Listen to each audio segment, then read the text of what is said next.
எவனோ ஒருத்தன் சமூக வலைத்தளத்தில் எழுதுறான்னா அதுக்காக ஐயா ஆசிரியர் வீரமணி அவர்கள் கொடுத்த விருதை திருப்பி தரக்கூடாது. கோபி நயினார் அப்படி சொன்னதை திரும்ப பெற்றுக் கொள்ள வேண்டும். அது திராவிடர் கழகம் செய்திருக்கிற சிறப்பு, அது உங்களுடைய உழைப்புக்கு தந்திருக்கிற மரியாதை. அது வேற நேரத்தில் தரப்பட்ட ஒன்று, வேற பொருளில் தரப்பட்ட ஒன்று, வேறு பரிமாணத்தில் வழங்கப்பட்ட ஒன்று.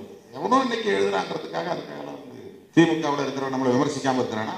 இன்னைக்கு நான் இப்ப பேசிட்டே இருப்பேன், கீழே எவனா எழுதிட்டு அவனை எழுது. அது அவனுக்கு அவனுடைய பிறப்பு அடிப்படையில் அவனுக்கு ஊட்டப்பட்டிருக்கிற காழ்ப்பு.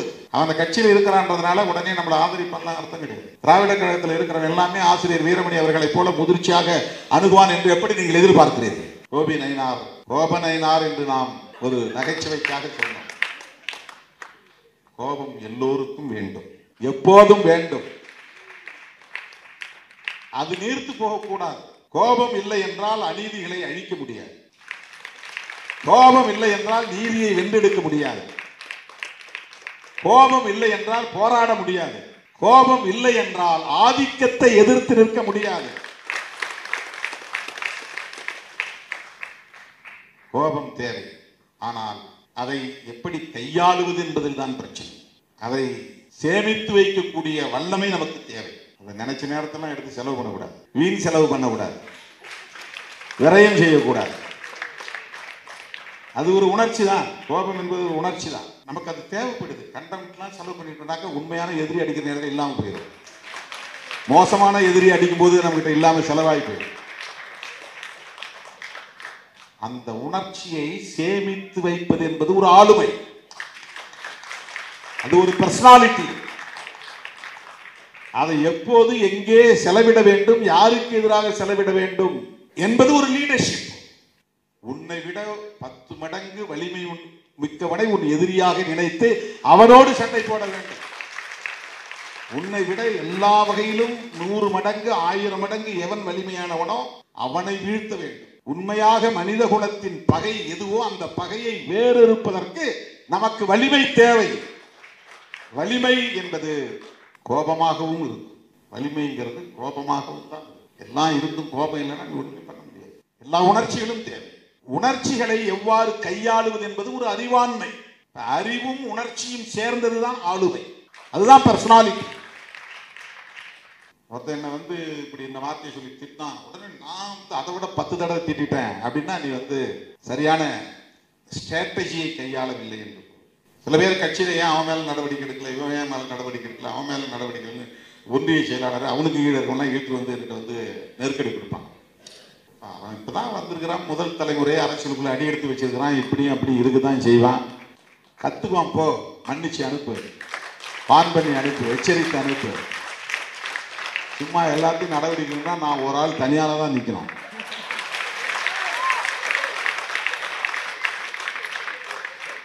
நான் உணர்ச்சியை உடனே கோபத்தை காட்டி யார் பார் நான் தலைவர், என் கேடுதான் நீ அப்படின்னு நான் பொதுச் செயலாளரை நீக்கிறேன், துணை பொதுச் செயலாளரை நீக்கிறேன் அப்படின்னு எல்லாரையும் நீக்கிறதுக்கு நிறைய கிரவுண்ட்ஸ் இருக்கு.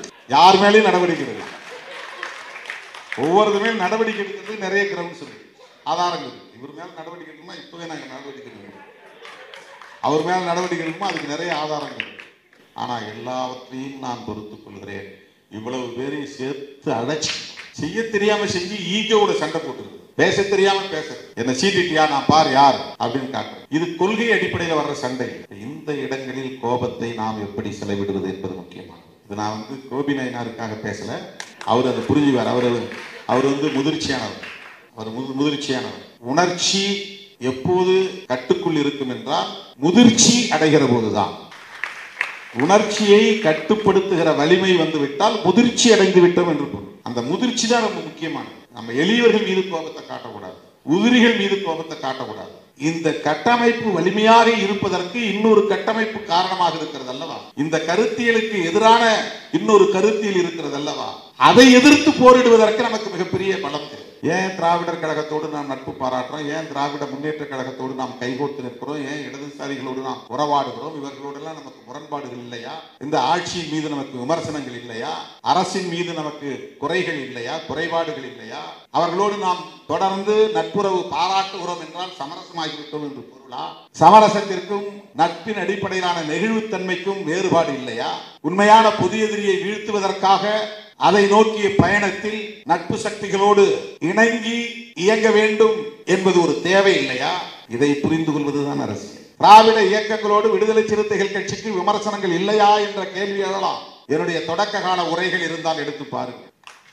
தொடக்க காலங்களில் நான் பேசிய பேச்சுகள் கிடைத்தால் எடுத்து கேட்டு பாருங்கள். இன்றைக்கு பேசுறவன் எவனும் என் மாதிரி பேசியிருக்க முடியாது. அரசியல் ஆதாயத்திற்காக இன்றைக்கு அவன் வாயை விட்டுருக்கிறான். நான் கருத்தியல் அடிப்படையில் விமர்சனம் செய்தேன். நீண்ட நேரம் நான் எடுத்துக்கொள்ள விரும்பவில்லை.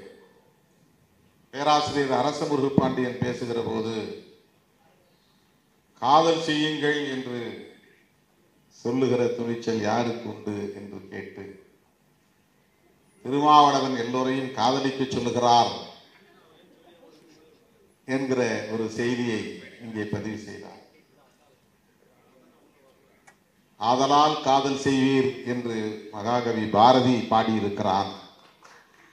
ஆனால் பாரதியை யாரும் விமர்சிக்க மாட்டார்கள். திருமா எதை சொன்னாலும் விமர்சிப்பதற்கென்று ஒரு கூட்டம் இருக்கிறது, கும்பல் இருக்கிறது. சொல்லும்போது நாம் மிகவும் எச்சரிக்கையோடு சில செய்திகளை பதிவு செய்ய வேண்டியிருக்கிறது. நான் அடிக்கடி சொல்லுவேன், காதல் என்பது யாரும் சொல்லி செய்யக்கூடிய ஒரு செயல் அல்ல. அது ஒரு இயங்கியல் போக்கு. மனித வாழ்வியலில் தவிர்க்க முடியாத ஒரு இயங்கியல், தன்னியல்பாக நிகழக்கூடிய ஒன்று. ஆகவே காதலியுங்கள் என்று சொல்லுவதன் மூலம் யாரும் காதலித்து விட முடியாது. ஆனால் இந்த இளவந்திகை விழாவின் கருப்பொருளே என்னவென்றால், வெறுப்புக்கு எதிராக அன்பை விதைப்போம் வாருங்கள் என்பதுதான். அன்பை விதைப்போம் என்கிற பொருளில் தான் பேராசிரியர் அரகச முருகப்பாண்டியன் அவர்களும் திருமாவளவன் அன்பை விதையுங்கள் என்றுதான் சொல்லுகிறார் என இங்கே பேசியதாக நான் புரிந்து கொள்கிறேன். அப்படித்தான் நீங்களும் புரிந்து கொள்ள வேண்டும். நீங்களும் என்றால் இந்த ஊடகங்களின் வாயிலாக பார்க்கிற லட்சக்கணக்கானோரும் புரிந்து கொள்ள வேண்டும். அன்பை விதைப்பது என்பதுதான் காலம் காலமாக நடந்து வருகிற ஒரு போராட்டமாக இருக்கிறது. அதற்காக தோன்றிய மகான்கள் போதித்த போதனைகள் அன்பை விதைப்பதற்கு பதிலாக வெறுப்பை விதைக்கிற நிறுவனங்களாக மாறிவிட்டன. மதம் என்பது ஒரு நிறுவனம். மதங்கள் என்றால் நிறுவனங்கள். அவை ஒரு மகானின் கருத்தை பரப்புவதற்காக உருவான அமைப்புகள், மகான்களின் கருத்துக்களை பரப்புவதற்காக உருவான அமைப்புகள்.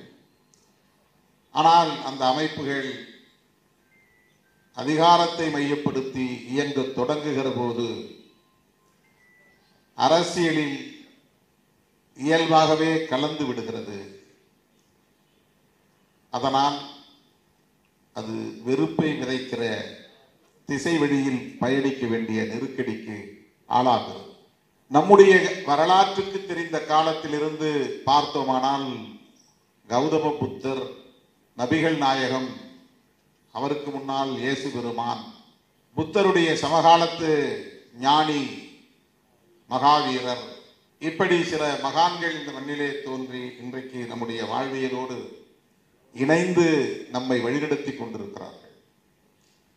இவர்களின் ஒட்டுமொத்த போதனைகளையும் சுருக்கி ஒரு சொல்லில் சொல்ல வேண்டுமானால் அன்பை விதையுங்கள் என்பதுதான், அன்பு செய்யுங்கள் என்பதுதான். அன்புக்கு ஆங்கிலத்திலே ஒரே சொல் லவ் என்பதுதான். அப்படி இப்படித்தான் ஆங்கிலத்தில் இதை மொழிபெயர்த்து வைத்திருக்கிறார். ஆகவே மதங்களை போதித்த மகான்களின் அடிப்படை கருப்பொருள் என்பது, கருத்தியல் என்பது அன்பை விதைப்பதுதான். நான் ஏதோ ஒரு சமயத்தில் எழுதிய 2 வரிகளை இங்கே தோழர்கள் பயன்படுத்தி இருக்கிறார்கள். அன்பின் பெருக்கம் அருள், அன்பின் பேராழம் காதல் என்று இங்கே பதிவு செய்திருக்கிறார்கள். இதில் அன்பு என்கிற ஒரு சொல் இருக்கிறது, அருள் என்கிற ஒரு சொல், காதல் என்கிற ஒரு சொல். இந்த 3 சொற்களும் ஒன்றோடொன்று தொடர்புடையவை. அன்பு பன்மடங்காக பெருகுகிறது. அப்படி பன்மடங்காக பெருகிறது என்றால் ஒரு நபர் மீது அல்ல, ஒரு குறிப்பிட்ட குழுவின் மீது அல்ல. சாதி மதம் என்கிற வரம்புகளை எல்லாம் கடந்து பலரையும் நேசிக்கக்கூடிய அந்த உணர்வுக்கு அன்பு அது பெருகுகிற போது, பலரையும் நேசிக்கிற அன்பாக பெருகுகிற போது அதுதான் அருளாகவும் கருணையாகவும் மாறுகிறது. பிற உயிர்களிடத்திலே நீ காட்டுகிற அன்புக்கு கருணை என்று, எல்லா மாந்தரிடத்திலும் நீ காட்டுகிற அன்பு அருளாக அது பரிணமிக்கிறது. தன் பிள்ளை தன் பெண்டு என்ற வளையத்திற்குள்ளே மட்டுமே காட்டுகிற அன்பு அன்பாகவே சுருங்கி போகிறது. என் மனைவி மீது எனக்கு அன்பு உண்டு, என் பிள்ளைகள் மீது எனக்கு அன்பு உண்டு, என் பெற்றோர் மீது அன்பு உண்டு என்கிற அந்த எல்லை அன்பாக மட்டுமே சுருங்கி நிற்கிறது. உறவுகளை கடந்து, மொழி இன வரம்புகளை கடந்து, மதம் போன்ற எல்லைகளை கடந்து, தேசத்தை கடந்து நாம் பலரின் மீதும் நேசத்தை காட்டுகிற போது அது யார் என்று தெரியாது, ஆனால் அவர்கள் மீது எனக்கு ஒரு ஈடுபாடு ஏற்படுகிறது, அவர்களுக்கு உதவ வேண்டும் என்கிற எண்ணம் மேலோங்குகிறது. அடிபட்டு கிடக்கிறவனை காப்பாற்ற வேண்டும் என்கிற உணர்வு மேலோங்குகிறது. அந்த உணர்வு தான் அருளாக பரிணமிக்கிறது.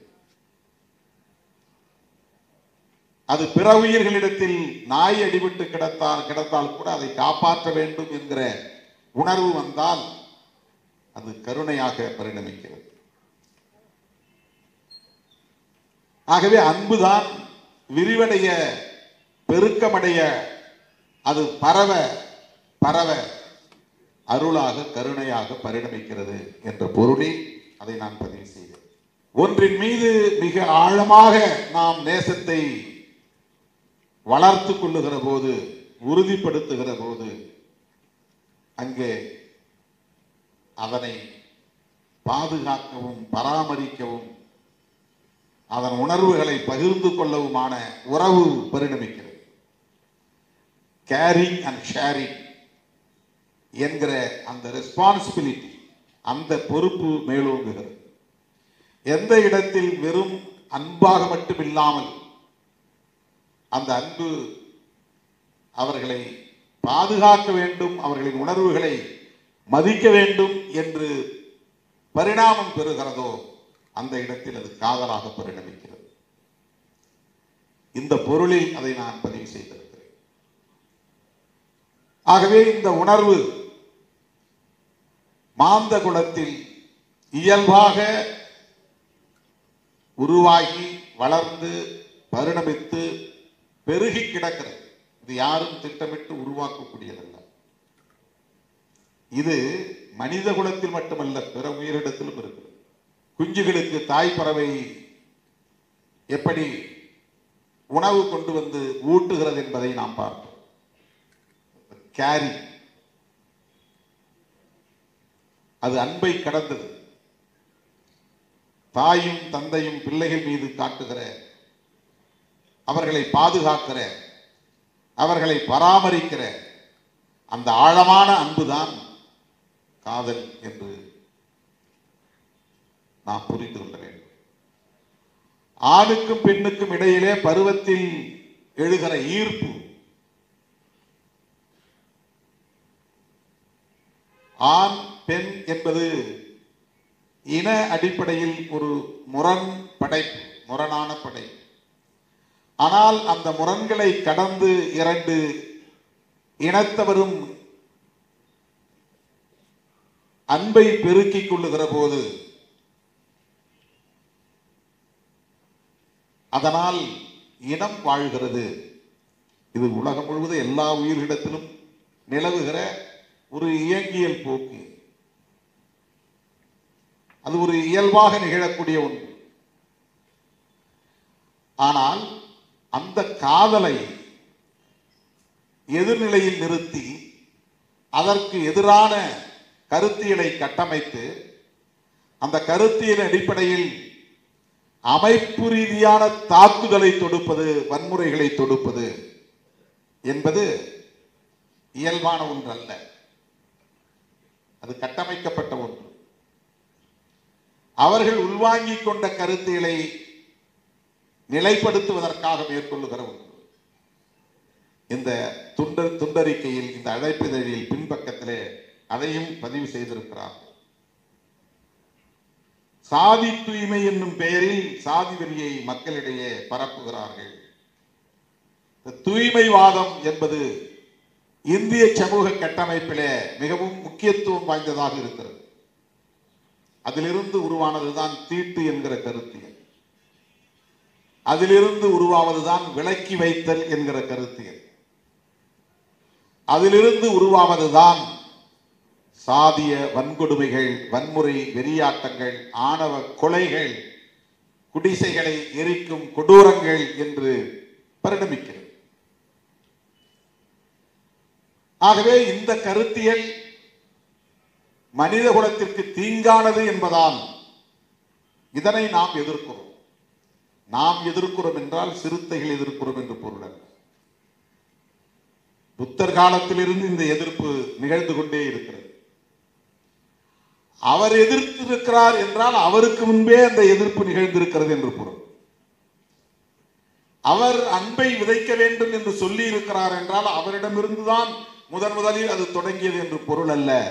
அவருக்கு முன்பே அந்த கருத்தில் இந்த மனித குலத்தில் பேசப்பட்டிருக்கிறது, அது இயங்கி இருக்கிறது என்று பொருள், செயல்பட்டிருக்கிறது என்று பொருள்.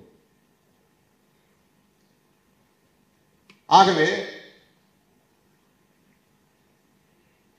தூய்மைவாதம் என்பது எவ்வளவு ஆபத்தானது என்பதை நாம் கருத்தியல் அடிப்படையிலே புரிந்து கொள்ள வேண்டும். இந்திய சமூக கட்டமைப்பில், அதுவும் இந்து சமூக கட்டமைப்பில் இந்த தூய்மைவாதத்தின் அடிப்படையில் உருவான பல்வேறு பரிமாணங்களில் ஒன்று அகமண முறை என்பதாகும். அகமண முறை என்பது தூய்மைவாதத்தின் ஒரு விளைச்சல். ஒரே சாதிக்குள் திருமணம் செய்து கொண்டது. சாதி விட்டு சாதி திருமணம் செய்யக்கூடாது. சாதி கலப்பு ஏற்பட்டுவிடும். சாதி கலப்பு ஏற்பட்டால் சாதி தூய்மை கெட்டுவிடும். தூய்மைவாதம் என்பது வெறும் தலித்துகளுக்கு எதிரானது மட்டுமல்ல, மனித குலத்துக்கே எதிரானது. ஒவ்வொரு சாதிக்கு இடையிலும் தூய்மைவாதம் இருக்கிறது. பிற்படுத்தப்பட்ட சாதிகள் என்று தங்களை கருதக்கூடிய மேலான உணர்வை கொண்டவர்களிடையேயும் அது இருக்கிறது. பார்ப்பனர்களுக்குள்ளேயே தூய்மைவாதம் இருக்கிறது. சாதி என்பதே தூய்மைவாதத்தில் கட்டமைக்கப்பட்டதுதான். தீட்டு என்கிற கொள்கையில் உயிர் பெற்று நிலைத்திருப்பதுதான்.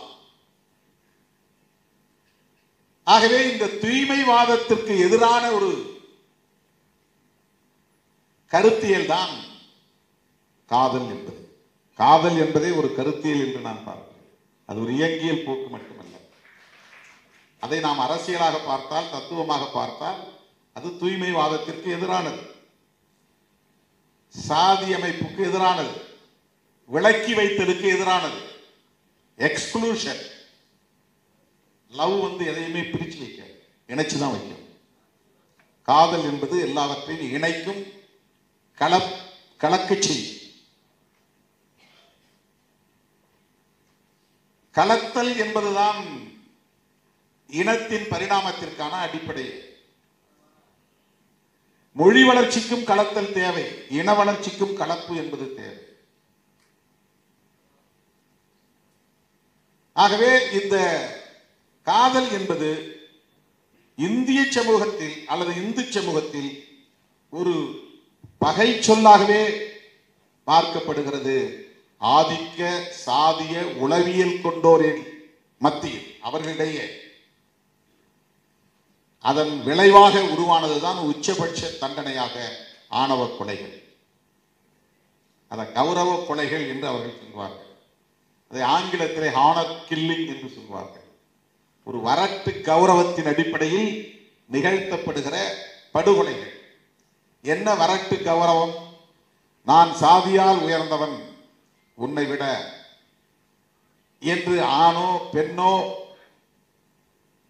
கருதுகிற ஒரு உளவியல். பிறப்பின் அடிப்படையில் உயர்ந்தவன் தாழ்ந்தவன் என்கிற அந்த கருத்தியல். பிறப்பின் அடிப்படையில் உயர்வு தாழ்வு என்பதுதான் சனாதனத்தின் பொருள். சனாதனம் என்பது சடங்கு சம்பிரதாயங்களை குறிக்கிற ஒன்றல்ல. சடங்கு சம்பிரதாயங்கள் மதத்தின் விளைச்சல்கள். மதம் என்ற அமைப்பு உருவாக்கி வைத்திருக்கிற ஒரு வழிமுறைகள். ஒரு அமைப்பு, நமக்கு விடுதலை சிறுத்தைகள் ஒரு கட்சி உருவாக்கிறோம். விடுதலை சிறுத்தைகள் கட்சியில ஒரு பொதுக்கூட்டத்தை எப்படி நடத்துவது அப்படின்னு நாம் ஒரு வரைமுறையை பின்பற்றுவோம். ஒரு பொதுக்கூட்டத்தை நடத்துவது, பேரணியை நடத்துவது அல்லது கட்சியிலே அமைப்பிலே சேருவது எப்படி என்று சில விதிமுறைகளை வரைமுறைகளை நாமே உருவாக்கி கொள்வோம்.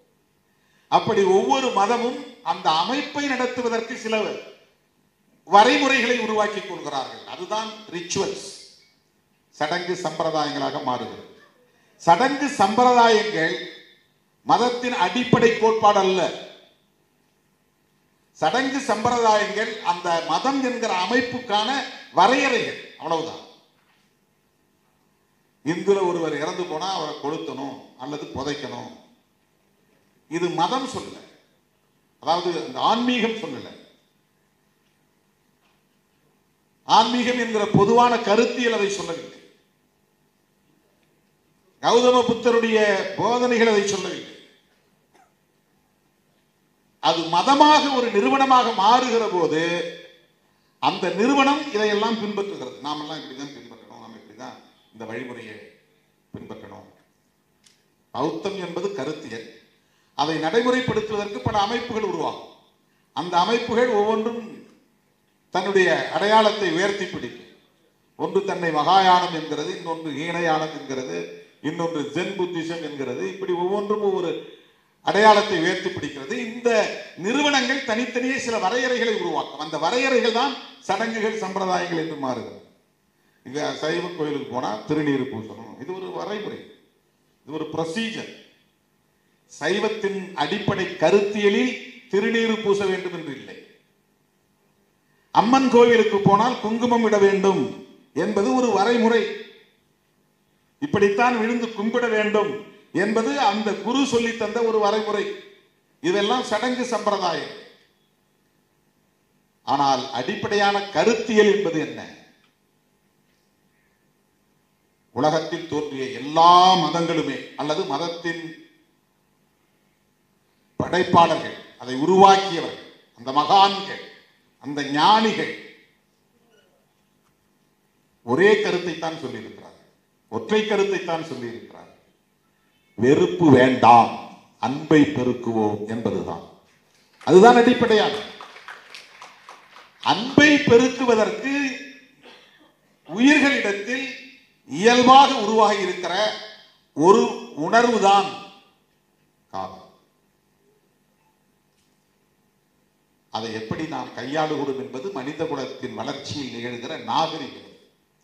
அந்த நாகரிகத்தின் அடையாளம் தான் இளவந்திகை திருவிழா.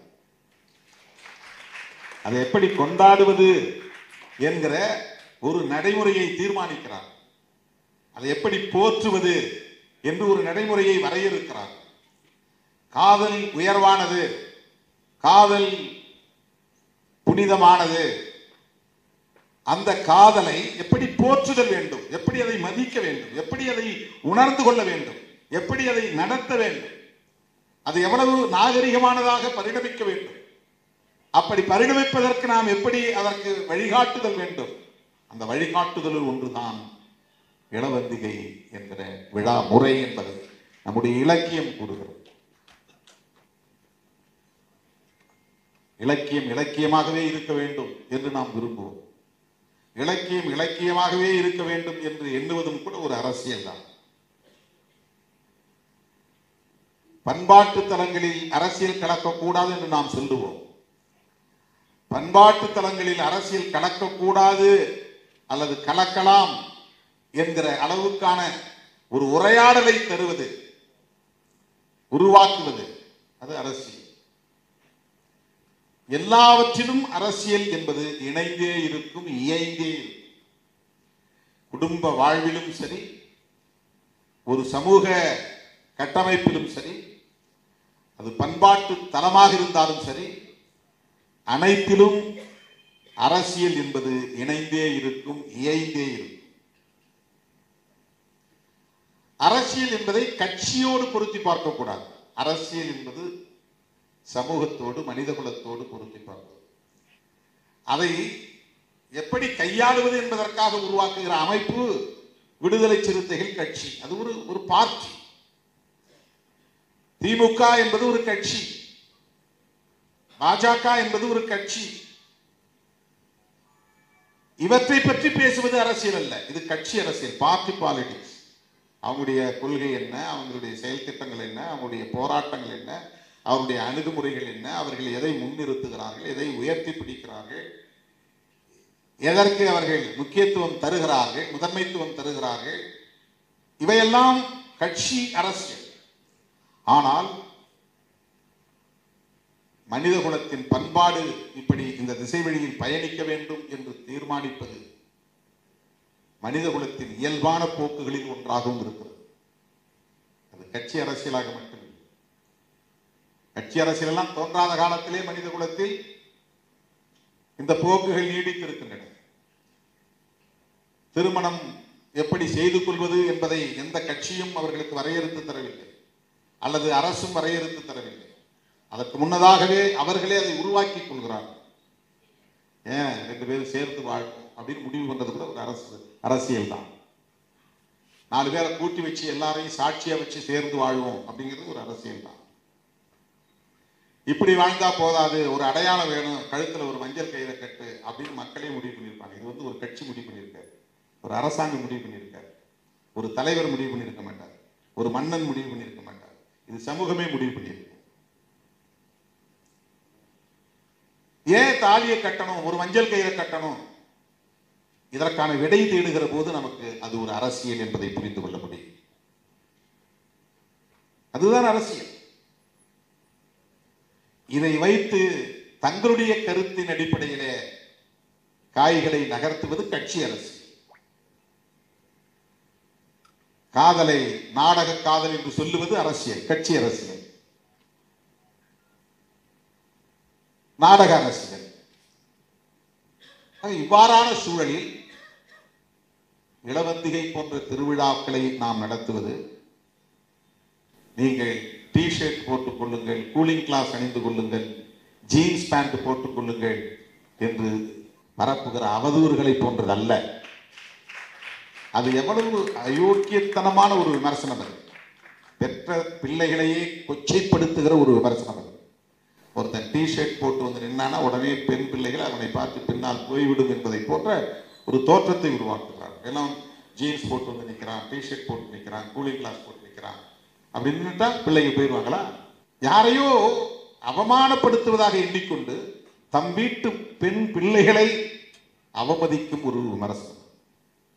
அதுதான் அரசியல், அதுதான் நாடக அரசியல்.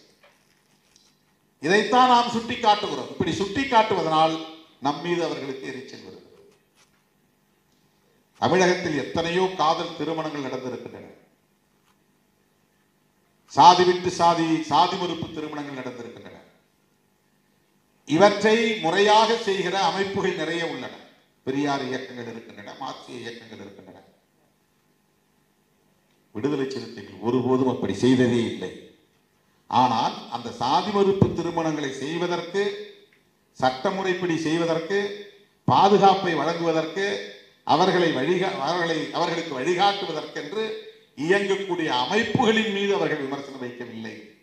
விடுதலை சிறுத்தைகளின் மீது விமர்சனங்களை வைத்தார்கள், கடுமையான விமர்சனங்களை வைத்தார்.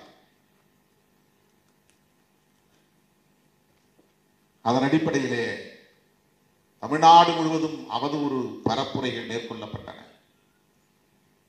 தருமபுரியிலே நாயக்கன்கொட்டாய், இந்த நத்தம் போன்ற கிராமங்கள் சூறையாடப்பட்டது, கொளுத்தப்பட்டது இந்த பரப்புரைகளின் விளைவாகத்தான். எந்த குற்றமும் இழைக்காமல், காதல் கூட செய்யாமல் கொடூரமாக கொல்லப்பட்டான் கோகுல்ராஜ். வட இந்திய மாநிலங்களில் கூட இவ்வளவு கொடூரம் நிகழ்ந்திருக்குமா என்று எனக்கு தெரியவில்லை. அவனை அழைத்துக் கொண்டு போய் தனியே மிரட்டி அவனையே பேட்டி கொடுக்க வைத்து அதை பதிவு செய்து கொண்டு அவன் உயிரோடு இருக்கும் போதே அவன் நாவை அறுத்து அவன் கழுத்தை அறுத்து அவனை கொடூரமாக கொலை செய்து கொண்டு போய் ரயில் தண்டவாளத்திலே வீசிய கொடூரம் சாதி தூய்மைவாதத்தின் உச்ச பரிணாமம். தீட்டு கொள்கையின் ஒரு தீய விளைச்சல். ஆகவேதான் சமத்துவம் வேண்டும் என்கிற ஒரு கருத்தியலை உயர்த்தி பிடித்தார் கௌதம புத்தர். பௌத்தம் என்பது என்ன? அது ஒரு சமத்துவ கோட்பாடு, அவ்வளவுதான். அதுல கோவில் கிடையாது, விக்கிரகம் கிடையாது, வழிபாட்டு முறைகள் கிடையாது, சடங்கு சம்பிரதாயங்கள் கிடையாது. அது எதையுமே கௌதம புத்தர் போதிக்கவில்லை. மனித குலத்தில் சமத்துவம் வேண்டும், சமத்துவம் வேண்டுமானால் சகோதரத்துவம் வேண்டும், சகோதரத்துவம் வேண்டுமானால் சுதந்திரம் வேண்டும். சுதந்திரம், சகோதரத்துவம், சமத்துவம். சுதந்திரம், சமத்துவம், சகோதரத்துவம், இதுதான் பௌத்தம். இதை பரப்புவதற்கு உருவான அமைப்புகள் மதங்களாக மாறிவிட்டன. அந்த மதங்கள் கௌதம புத்தரையே கடவுளாக்கிவிட்டன. கௌதம புத்தர் கடவுள் கிடையாது. மனிதராய் பிறந்தார், 80 வயது வரையில் வாழ்ந்தார், நம்மை போல் சராசரியாக உண்டார், படுத்தார், உறங்கினார், நோயுற்று காலமானார். ஆனால் மனித வாழ்வியலை உணர்ந்து அந்த வாழ்வியலை மனித குலத்துக்கே போதனைகளாக வழங்கினார், அவ்வளவுதான். எனது அருமை தோழர்களே, இவற்றையெல்லாம் நாம் முன்னிறுத்துகிற போது நம்மை பலரும் சீண்டுவார்கள், தூண்டுவார்கள். கோபநயினார் என்று நாம் ஒரு நகைச்சுவைக்காக சொன்னோம். கோபம் எல்லோருக்கும் வேண்டும், எப்போதும் வேண்டும். அது நீர்த்து போகக்கூடாது. கோபம் இல்லை என்றால் அநீதிகளை அழிக்க முடியாது. கோபம் இல்லை என்றால் நீதியை வென்றெடுக்க முடியாது.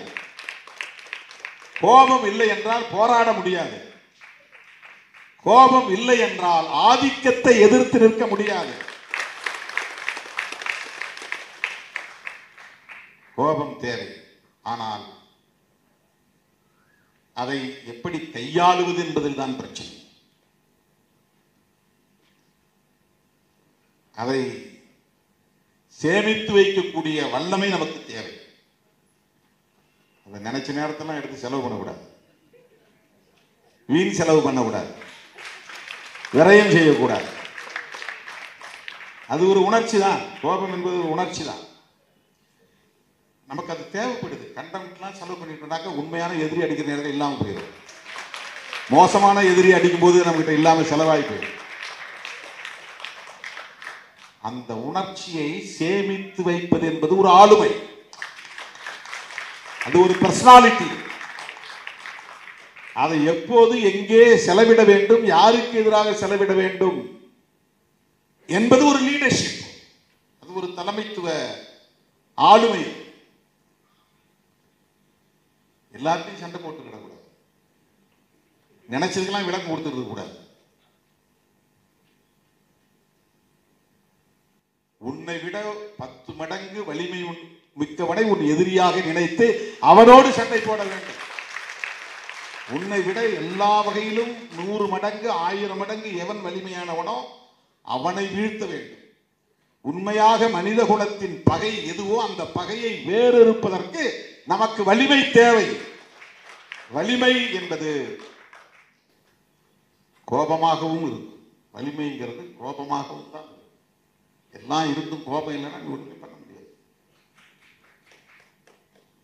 எல்லா உணர்ச்சிகளும் தேவை. உணர்ச்சிகளை எவ்வாறு கையாளுவது என்பது ஒரு அறிவாண்மை. அறிவும் உணர்ச்சியும் சேர்ந்ததுதான் ஆளுமை. அதுதான் பர்சனாலிட்டி. ஒருத்தர் என்ன இப்படி இந்த வார்த்தையை சொல்லி திட்டான், உடனே நான் அதை விட 10 தடவை திட்டேன் அப்படின்னா நீ சரியான ஸ்ட்ராட்டஜியை கையாளவில்லை என்று.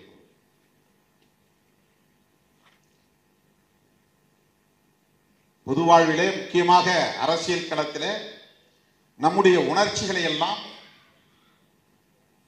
நீர்த்து போக விடாமல் பாதுகாக்க வேண்டும், அடைகாக்க வேண்டும்.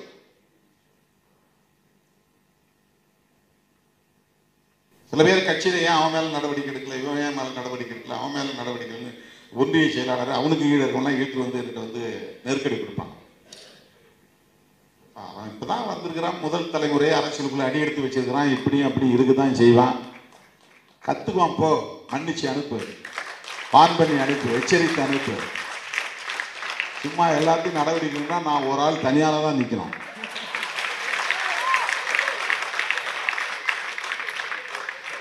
நான் உணர்ச்சியை உடனே கோபத்தை காட்டி யார் பார் நான் தலைவர், என் கேடுதான் நீ அப்படின்னு நான் பொதுச் செயலாளரை நீக்கிறேன், துணை பொதுச் செயலாளரை நீக்கிறேன் அப்படின்னு எல்லாரையும் நீக்கிறதுக்கு நிறைய கிரவுண்ட்ஸ் இருக்கு. யார் மேலேயும் நடவடிக்கை எடுக்கலாம், ஒவ்வொருத்தருமே நடவடிக்கை எடுக்கிறதுக்கு நிறைய கிரவுண்ட்ஸ் இருக்கு, ஆதாரங்கள் இருக்கு. இவர் மேல நடவடிக்கை எடுக்கணுமா, இப்பவே நாங்கள் நடவடிக்கை எடுக்கணும். அவர் மேல நடவடிக்கை எடுக்கணுமா, அதுக்கு நிறைய ஆதாரங்கள் இருக்கு. ஆனா எல்லாவற்றையும் நான் பொறுத்துக் கொள்கிறேன். இவ்வளவு பேரையும் சேர்த்து அழைச்சு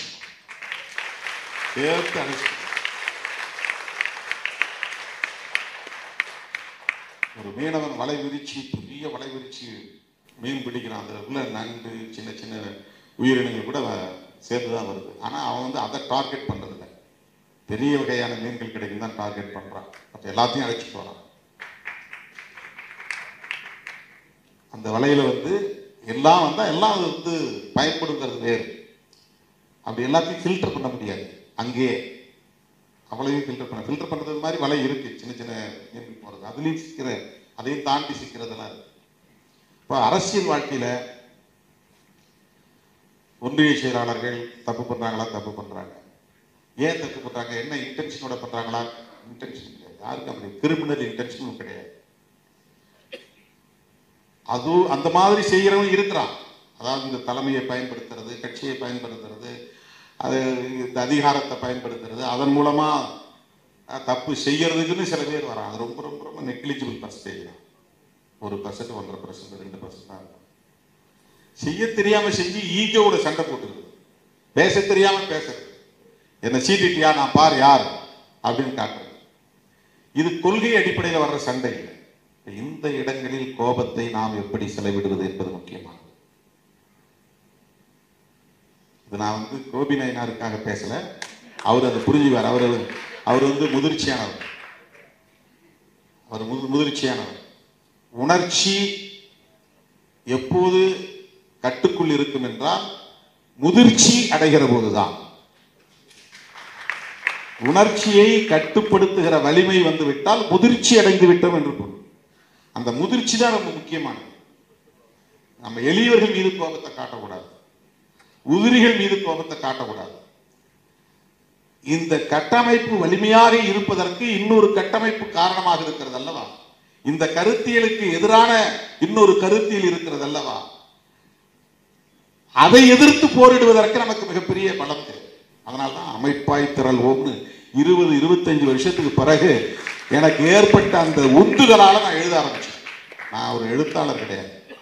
கட்சியில இருக்கிறவங்களுக்கு எதையாவது சொல்லணும்னு எனக்கு தோணுச்சு. அதை இன்னும் நான் கம்ப்ளீட் பண்ணவே இல்லை. கொஞ்சம் தூரம் எழுதினேன், கழுத்து வலி வந்துச்சு, அதனால அப்படி நிறுத்தினேன், அப்படியே நின்று போச்சு. அதை கம்ப்ளீட் பண்ணவே இல்லை. ஒரு 50 கட்டுரை என்னதான் எழுதுனேன். அந்த மாதிரி 500 கட்டுரைகள் எழுத முடியும் என்னால. அவ்வளவு பிரச்சனைகள். இவை அனைத்தையும் நான் களத்தில் உள்வாங்கிய, எதுவுமே நான் புத்தகத்தை படிச்சு அதிலிருந்து சில கருத்துக்களை புரிந்து கொண்டு மேற்கோள் காட்டி நான் எழுதுகிறேன். என்னுடைய எழுத்துக்கள் எங்கேயுமே மேற்கோள்களே இருக்காது. பாரதி சொன்னார், அம்பேத்கர் சொன்னார், பெரியார் சொன்னார் அப்படின்னு ஒரு இடத்த கூட நான் மேடையிலும் பேசுனதில்லை, எழுதுறதும் கிடையாது. நான் களத்தில் சந்தித்தவற்றை அப்படியே பதிவு செய்திருக்கிறேன். என்ன உணர்ந்தேனோ அந்த உணர்வுகளை அப்படியே பதிவு செய்திருக்கிறேன். உடன் இருக்கிற தோழர்களின் எதிர்வினைகள் என்ன என்பதை புரிந்து அவர்களுக்கு என்ன தேவை என்பதை உணர்ந்து அந்த அடிப்படையில் எழுதியிருக்கிறேன். அதனுடைய பொருள் என்னென்றால், இதை என்னுடைய புத்தகத்தை பற்றி இங்கே அறிமுகம் செய்யணுங்கிறதுக்காக சொல்றேன். அமைப்பாய் திரள்வோம் என்பது மிக முக்கியமான ஒன்றாக நான் பார்க்கிறேன். ஒரே நேரத்தில் 7-8 இடத்துல நிகழ்ச்சி கொடுக்குறாங்க. காலையில் 10 மணிக்கு இவரும் கல்யாணம், காலையில் 10 மணிக்கு அவனும் கல்யாணம், காலையில் 10 மணிக்கு இன்னொருத்த வீட்டில் காதலி விழா. ஒரே நேரத்தில் இது 30 கிலோமீட்டருக்கு அந்த பக்கம் இருக்கு, அது 20 கிலோமீட்டருக்கு அந்த பக்கம் இருக்கு, இன்னொருத்த 40 கிலோமீட்டருக்கு அந்த பக்கம் இருக்கு. இவன் எல்லாம் ஒரே நேரத்தில் 10 மணிக்கு வரணும்பா. நான் ஒருத்தருக்கு தான் தேதி கொடுத்துருப்பேன். ஆனால் 35-40 நிகழ்ச்சி எல்லாம் ஒரே நேரத்தில் போட்டு காத்துட்டு இருப்பான். ஜனங்களை கூட்டி உட்கார வச்சுட்டு இருப்பான். இந்த வந்துடுவார். எப்படி மனுஷன் போக முடியும்? இன்னைக்கு அதான் பாருங்க, 6 மணிக்கு அங்கே நிகழ்ச்சி, 6 மணிக்கு இங்கே நிகழ்ச்சி. நான் எப்படி ஏதாவது ஒன்று அட்டன் பண்ணி தான் இன்னொன்று வர முடியும்? நாளைக்கு வெளிச்சம் கலைக்குழு சார்பிலே நிகழ்ச்சி இருக்குது, இன்னொரு மாநாடு. அது எல்லாமே 5 மணி 6 மணிக்கு. இங்கேயாவது சென்னைக்குள்ள அட்ஜஸ்ட் பண்ணி போயிடலாம். சில நேரங்களில் திருவனந்தபுரத்திலையும் கொடுத்துருப்பாங்க, அப்படியே கன்னியாகுமரியிலும் கொடுத்துருப்பாங்க ஒரே நேரத்தில் தேதி. இவையெல்லாம் ஏன் நிகழ்கிறது என்றால், நாம் எல்லாம் ஒரே அமைப்புக்குள் இணங்கி கலந்து கருத்துக்களை பகிர்ந்து கொண்டு ஒரு செயல் திட்டத்தை வரையறுப்பதற்கு கூட இன்னும் பக்குவப்படாமல் இருக்கிறோம். அமைப்பாய் திரளாமல் எந்த ஆதிக்கத்தையும் வீழ்த்த முடியாது என்பதில் நான் உறுதியாக இருக்கிறேன். அமைப்பாய் திரள்வது என்றால் இதுதான் அடிப்படை. சரி, விழுப்புரம் மாவட்டத்துக்கு திருமாவளவன் ஒரு நிகழ்ச்சிக்கு வர்றார் அப்படின்னா, அந்த நிகழ்ச்சிக்கு வரதுக்கு முன்னாடி எவ்வளவு தூரத்திலிருந்து பயணப்பட்டு வரார், அது எவ்வளவு தூரம், அதுக்கு எவ்வளவு நேரம் எடுத்துக்கும், ஒப்புக்கொண்ட நிகழ்ச்சியில் எத்தனை, அதை முடிச்சுட்டு அதுக்கப்புறம் அவர் எங்க போறார், இரவு எங்கே தங்குகிறார், இது எல்லாத்தையும் கணக்கில் எடுத்துக்கிட்டு அதுக்கு தகுந்த மாதிரி நிகழ்ச்சிகளை ஒருங்கிணைத்து ஒவ்வொரு நிகழ்ச்சிக்கும் ஒரு 5 நிமிஷம் 10 நிமிஷம் காலதாமத இடைவெளி இருந்தால் பரவாயில்லைங்கிற அளவுக்கு அதை ஒருமுகப்படுத்தும். இதை ஒருமுகப்படுத்துவது எப்படி முடியும்? ஒழுங்குபடுத்துவது எப்படி முடியும்? ஒரு அமைப்பாய் நாம் திரளுகிற போதுதான். அமைப்பாய் திரளவில்லை என்றால், எங்க ஊருக்கு வராரா, அங்கிருந்து பக்கம்தான், இங்க வாங்க. இந்த ஊருக்கு போறாரா, இங்கிருந்து பக்கம்தான், இன்னொரு 10 கிலோமீட்டர் வாங்க. அங்க போறா, மெயின் நிகழ்ச்சி போயிடும். எந்த நிகழ்ச்சிக்கு போகணுமோ அதை விட்டுருவாங்க. இது ஒரு உதாரணத்துக்காக நான் சொல்றேன். கொள்கை எதிரிகளை எதிர்கொள்ளுகிற போதும் கூட நாம் இப்படி அங்கும் இங்கும் சண்டை போட்டுக் கொண்டிருக்க கூடாது. ஏன் திராவிடர் கழகத்தோடு நாம் நட்பு பாராட்டுறோம், ஏன் திராவிட முன்னேற்ற கழகத்தோடு நாம் கைகோர்த்து நிற்கிறோம், ஏன் இடதுசாரிகளோடு நாம் உறவாடுகிறோம், இவர்களோடு எல்லாம் நமக்கு முரண்பாடுகள் இல்லையா, இந்த ஆட்சியின் மீது நமக்கு விமர்சனங்கள் இல்லையா, அரசின் மீது நமக்கு குறைகள் இல்லையா, குறைபாடுகள் இல்லையா? அவர்களோடு நாம் தொடர்ந்து நட்புறவு பாராட்டுகிறோம் என்றால் சமரசமாகிவிட்டோம் என்று பொருளா? சமரசத்திற்கும் நட்பின் அடிப்படையிலான நெகிழ்வுத்தன்மைக்கும் வேறுபாடு இல்லையா?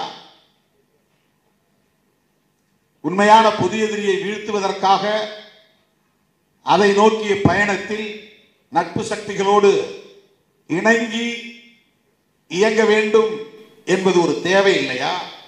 இதை புரிந்து கொள்வதுதான் அரசியல். இதை புரிந்து கொள்வதுதான் அரசியல். திராவிட இயக்கங்களோடு விடுதலை சிறுத்தைகள் கட்சிக்கு விமர்சனங்கள் இல்லையா என்ற கேள்வி எழலாம். என்னுடைய தொடக்க கால உரைகள் இருந்தால் எடுத்து பாருங்கள். தொடக்க காலங்களில் நான் பேசிய பேச்சுகள் கிடைத்தால் எடுத்து கேட்டு பாருங்கள். இன்றைக்கு பேசுறவன் எவனும் என் மாதிரி பேசியிருக்க முடியாது. அரசியல் ஆதாயத்திற்காக இன்றைக்கு அவன் வாயை விட்டுருக்கிறான். நான் கருத்தியல் அடிப்படையில் விமர்சனம் செய்தேன், முரண்பட்டு இருக்கு. பனகல் பூங்கா அருகே நான் ஒரு உண்ணாநிலை அறப்போராட்டத்தில் பேசியதை கேட்டுவிட்டு கலைஞர் முரசொலியிலே என்னை புதிய மகாத்மா என்ற பெயரிலே விமர்சித்து ஒரு கட்டுரை எழுதினேன். நான் உண்ணாவிரத போராட்டத்தில் நான் அரசை விமர்சித்து பேசுறேன். அதனால் அவர் ஆத்திரப்பட்டு என்னை விமர்சித்து ஒரு பதிவு போட்டிருந்தார் முரசொலி. விமர்சிக்காமல் இல்லை, இன்றைக்கும் இந்த விமர்சனங்கள் இருக்கின்றன. காங்கிரஸோடு நமக்கு முரண்பாடு இல்லையா? காங்கிரஸ் மீது நமக்கு விமர்சனங்கள் இல்லையா? ஏன் அகில இந்திய அளவிலே காங்கிரஸோடு இன்றைக்கு கைகோர்த்து நிற்க வேண்டிய தேவை எழுந்துள்ளது? அப்படி காங்கிரஸோடு கைகோர்த்து விட்டோம் என்றால் சமரசமாகி விட்டோம் என்று பொருளா? காங்கிரஸ் மீது நமக்கு இருந்த விமர்சனங்கள் எல்லாம் நீர்த்து போய்விட்டன என்று பொருளா? இல்லை. தேசிய அளவில் இன்றைக்கு அனைத்து மக்களுக்குமான ஒரு பொது பகை கோலோச்சுகிறது. அவற்றை அந்த பகையை அம்பலப்படுத்த வேண்டியதும் அந்த பகையை வீழ்த்த வேண்டியதும் முதன்மை முரண்பாடாக வந்து நிற்கிறது. எண்ணற்ற முரண்பாடுகள் இருக்கலாம். அதுல எது பிரைமரி, எது முதன்மை முரண்பாடு, அதை முன்னிறுத்துவதில் தான் பிரச்சனை. நமக்கு இடையில முரண்பாடு.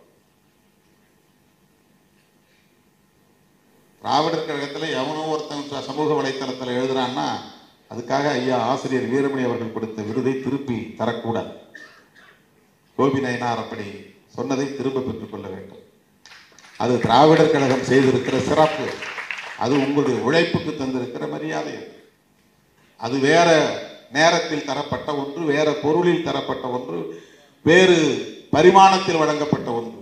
எவனோ இன்னைக்கு எழுதுறாங்கிறதுக்காக அதுக்காக திமுகவில் இருக்கிறவன் நம்மளை விமர்சிக்காம இருக்கிறானா? இன்னைக்கு நான் இப்ப பேசிட்டே இருப்பேன், கீழே எவனா எழுதிட்டு அவனை எழுது. அது அவனுக்கு அவனுடைய பிறப்பு அடிப்படையில் அவனுக்கு ஊட்டப்பட்டிருக்கிற காழ்ப்பு. அவன் கட்சியில் இருக்கிறான்றதுனால உடனே நம்மளை ஆதரிப்பான்லாம் அர்த்தம் கிடையாது. திராவிட கழகத்தில் இருக்கிறவன் எல்லாமே ஆசிரியர் வீரமணி அவர்களை போல முதிர்ச்சியாக அணுகுவான் என்று எப்படி நீங்கள் எதிர்பார்க்கிறீர்கள்? அப்படி இருக்க முடியாது, வாய்ப்பில்லை. நம்ம கட்சியை சார்ந்த ஒரு போராளி என்பதால் இதையெல்லாம் வெளிப்படையாக பேசுகிறேன். கோபி அவர்கள் சொன்னதை திரும்ப பெற்றுக்கொள்ள வேண்டும். அந்த விருதினை திரும்ப தருவேன் என்று சொல்லுவது எந்த வகையிலும் ஏற்புடையதல்ல. எனது அருமை தோழர்களே, நான் சுருக்கமாக முடிக்கிறேன் என்று சொல்லி நெடுநேரம் எடுத்துக்கொண்டேன், பொறுத்தருள வேண்டும். இங்கே வந்திருக்கிற ஆளுமைகள் ஒவ்வொருவரும் ஒவ்வொரு தளத்தில் சாதனை படைத்த மகத்தான ஆளுமைகள். சிறந்த கவிதை நூல், அதற்காக கவிஞர் அவதிகா ஸ்ரீராம். இதை யாழுநாதி ஒரு ஆளா முடிவு செய்யல, அல்லது வெண்ணிலவன் போன்ற பொறுப்பாளர்கள் உட்கார்ந்து முடிவு செய்யல. இதை முடிவு செய்வதற்கு ஒவ்வொரு ஆண்டும் ஒரு பேனல், ஒரு குழு போடுறாங்க. அந்த குழுவில் இடம்பெறுகிறவர்கள் தான் இந்த விருது பெறும் சான்றோரை தேர்ந்தெடுக்கிறார்கள். ஏற்கனவே பல விருதுகளை பெற்ற ஆற்றலாளர்கள், வெவ்வேறு தளங்களில் வெவ்வேறு காலங்களில் வெவ்வேறு ஆளுமைகளிடம் விருதுகளை பெற்ற சான்றோர் பெருமக்கள். ஒவ்வொருவரை பற்றியும் தனித்தனியே நாம் பேசத் தொடங்கினால் மணிக்கணக்கிலே நீளும். பெரிய ராமசாமி அவர்களோடு நான் உட்கார்ந்து பேசிக் கொண்டிருந்தேன். விடுதலை சிறுத்தைகளை பற்றி அவர் எழுதிய கட்டுரைகளை பற்றி எல்லாம் எனக்கு நினைவுபடுத்தினார். அதையே தொகுத்து ஒரு நூலாக போடலாம் என்கிற அளவுக்கு அவர் நம்மை உற்று கவனித்துக் கொண்டிருக்கிறார், தொடர்ந்து எழுதி கொண்டிருக்கிறார், நம்மை ஊக்கப்படுத்திக் கொண்டிருக்கிறார் என்பதை எண்ணுகிற போது எனக்கு பல மடங்கு ஊக்கம் பெருகுகிறது. அறிவார்ந்த தளத்தில் இன்றைக்கு பணியாற்றிக் கொண்டிருக்கிற இத்தகைய ஆளுமைகள் எல்லா வரம்புகளையும் கடந்து விடுதலை சிறுத்தைகளை அங்கீகரித்ததன் விளைவுதான் இன்றைக்கு விடுதலை சிறுத்தைகள் கட்சிக்கு பானை சின்னம் கிடைத்திருக்கிறது. இது சாதாரணமான ஒரு சாதனை அல்ல, மிக இலகுவாக கிடைத்துவிட்ட ஒன்று அல்ல. 25 ஆண்டு காலத்தில் நாம் சந்தித்திருக்கிற சவால்களும் தாங்கி இருக்கிற வழிகளும் விவரிக்க முடியாதவை. எத்தனை எத்தனை அவமதிப்புகள், எத்தனை எத்தனை அவமானங்கள், சொல்லி மாள முடியாத அளவுக்கான அவதூறுகள், உடம்பெல்லாம் உள்ளமெல்லாம் ஆறாத காயங்கள், எல்லாவற்றையும் சகித்துக் கொண்டு பொறுத்துக் கொண்டு இந்த இடத்தை நாம் அடைந்திருக்கிறோம். அண்மையில் ஒரு மூத்த தலைவர் தமிழக அரசியலில் 80 வயதுக்கு மேலானவர் என்னை பார்த்து பாராட்டுகிற போது சொன்னார், தம்பி, உங்களுடைய எழுத்தாற்றல் இருக்கிறது, பேச்சாற்றல் இருக்கிறது, அந்த திறமையெல்லாம் ஒரு புறம் இருக்கிறது, எனக்கு அதுவெல்லாம் பெரிதாக தெரியவில்லை.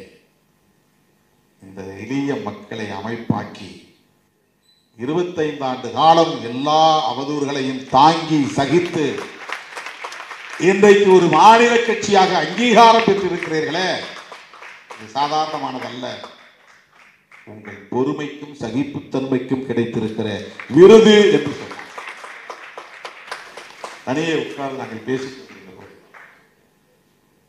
கட்சியில் இருக்கிற ஒவ்வொருவருக்கும் இந்த பொறுமையும் சகிப்புத்தன்மையும் தேவை. உணர்ச்சியை நாம் கையாள வேண்டும், உணர்ச்சி நம்மை ஆளக்கூடாது.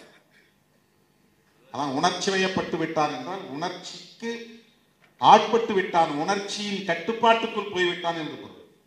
உணர்ச்சியின் கைகளுக்குள் போய்விட்டான் என்று பொருள். ஒவ்வொருவருக்கும் உணர்ச்சி தேவை. ஆனால் எந்த நேரத்தில் அதை வெளிப்படுத்த வேண்டும், எவ்வளவு வெளிப்படுத்த வேண்டும், யாருக்கு எதிராக வெளிப்படுத்த வேண்டும், யாருக்கு ஆதரவாக வெளிப்படுத்த வேண்டும். அன்பை கூட மானாங்கனியா செலவு பண்ணக்கூடாது.